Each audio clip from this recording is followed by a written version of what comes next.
There's a question here. It says, I would like to know whether is it permissible to perform Umrah on behalf of my mother who is unable to perform Umrah due to some health issues.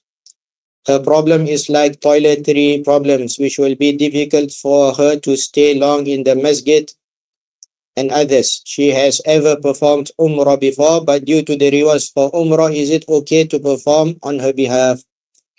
And the answer to that, Barakallahu Fikum, based on the question, what is mentioned, that what your mother has is only toiletry problems.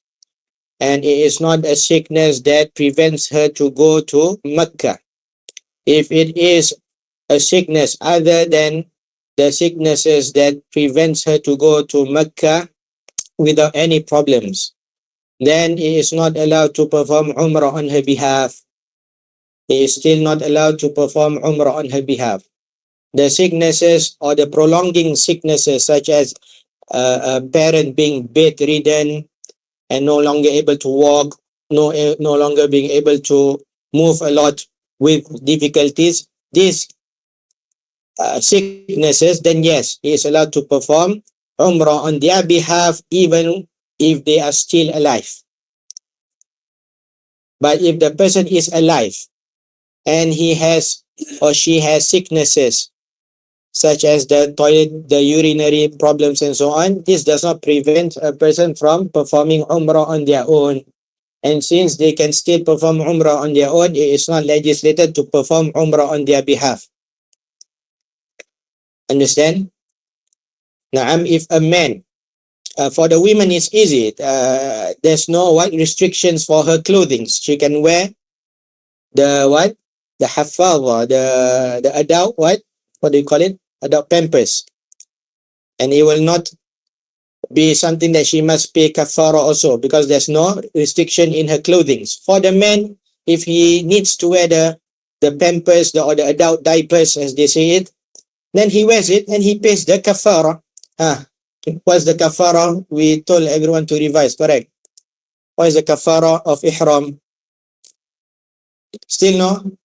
Either to slaughter or to fafidyatun min siyamin aw sadaqatin aw nusuk. Fafidyatun min siyam, fasting. How many days? 3 days. Aw sadaqatin, meaning to feed 6 poor people. Or nusuk, which is to slaughter. If you come onto one of the prohibitions of ihram, besides the jima' or besides killing an animal there, these are the things that you need to do, and it is a choice. Either you slaughter an animal, or you feed 6 poor people, or you fast 3 days. Understand? This is known as the kafaratu mahdhurat al-ihram. Simple? Naam. So if a man needs to wear the diapers, so he needs to wear the diapers, which means that he will come onto the prohibitions of ihram. Nothing wrong. He pays the kafara and he makes his umrah on his own. Nothing wrong at all. And he stays in the masjid with the condition that he keeps it clean, of course. He does not dirty the masjid and so on. If he is secure that he will not dirty the masjid, nothing wrong for him to enter the masjid. Can? Sallallahu ala nabiyyina Muhammadin wa ala alihi wa sahbihi wa sallam. Subhanakallahumma wa bihamdika asyhadu an la ilaha illa anta astaghfiruka wa atubu ilaik. Wassalamu alaikum warahmatullahi wabarakatuh.